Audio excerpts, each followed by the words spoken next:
Aujourd'hui, on va voir les semis de tomates normales ou tomates greffées. Quelle est la meilleure méthode? Alors c'est vrai qu'on me pose toujours la question et de faire surtout des vidéos sur les tomates greffées. Alors je me suis renseigné un petit peu pour les graines, tout ça, et j'en ferai certainement une pour m'amuser. Mais pour l'instant, bon, c'est pas dans les tuyaux, mais voilà, j'y pense.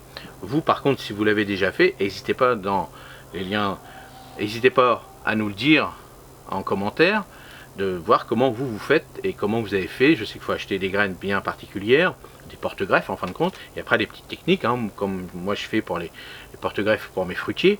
Mais c'est vrai qu'en tomates, aubergines, poivrons, tout ça, bon, maintenant ça se fait de plus en plus, et surtout les gros producteurs, eux, ils le font. Voilà, et je vais vous expliquer pourquoi. Alors, semis de tomates normales, la voie traditionnelle. La méthode traditionnelle implique de semer des graines de tomates et de cultiver les plants jusqu'à la récolte. Cette approche a plusieurs avantages. Diversité. Les semis permettent d'accéder à une large variété de tomates, y compris des espèces anciennes et des variétés plus communes. Ben oui, effectivement, quand c'est des variétés non... les tomates greffées, on ne peut pas les reproduire puisqu'ils sont greffés sur un porte-greffe. Mais les tomates que moi j'utilise par exemple, je récupère les graines d'année en année, et puis ces graines-là s'habituent à mon sol. Et puis c'est des vieilles variétés que j'adore, et puis pourquoi en changer puisqu'ils sont très très bonnes. Alors le coût. Partir de graines est généralement moins coûteux que d'acheter des plants greffés. Ben oui. Satisfaction, il y a une satisfaction particulière à voir une simple graine se transformer en un plant productif. Cependant, cette méthode peut présenter des défis. Sensibilité aux maladies. Les plants issus de semis normal peuvent être plus vulnérables aux maladies du sol. Délai avant la récolte. Les plants issus de semis prennent généralement plus de temps à produire des fruits que les plants greffés. Tomates greffées. Innovation et résistance. Les plants de tomates greffées sont le résultat de la greffe d'une variété de tomates sur le porte-greffe d'une autre variété, souvent choisie pour sa robustesse et sa résistance aux maladies. Résistance aux maladies.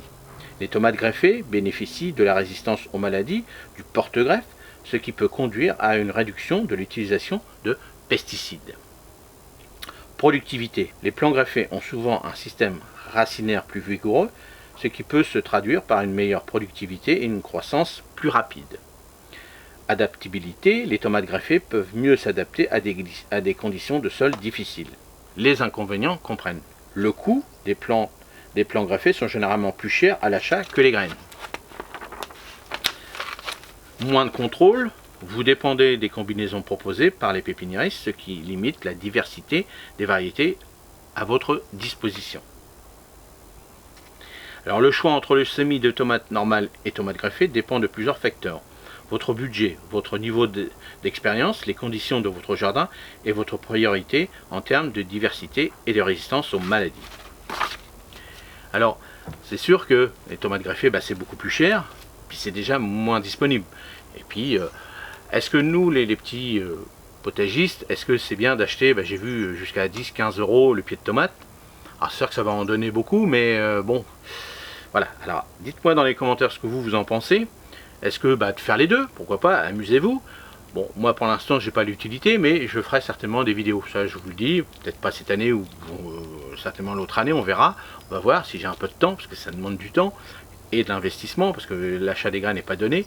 Et puis, c'est vrai que, dites-moi vous dans les commentaires si vous avez fait de l'aubergine, si vous avez fait des poivrons, si vous avez fait d'autres choses que des tomates.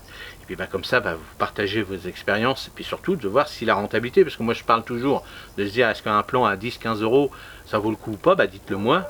Si vous êtes un gros consommateur de tomates, moi je suis un gros consommateur de tomates, pour l'instant ça me suffit comme ça avec mes semences que j'utilise, puis que je vous propose sur le site internet, n'hésitez pas.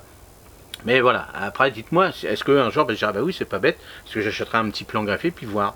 Alors j'ai la possibilité parce que j'ai pas mal d'amis maraîchers qui pourraient me faire le test, et puis à voir. Il faudrait que, peut-être que cette année, vous voyez, je me le dis dans ce petit article, peut-être que cette année j'en achèterai un chez un copain maraîcher, et puis de voir un petit peu si ça vaut vraiment le coup. À voir. Et dites-moi dans les commentaires si vous voulez que je vous fasse cette expérience. Allez, à méditer.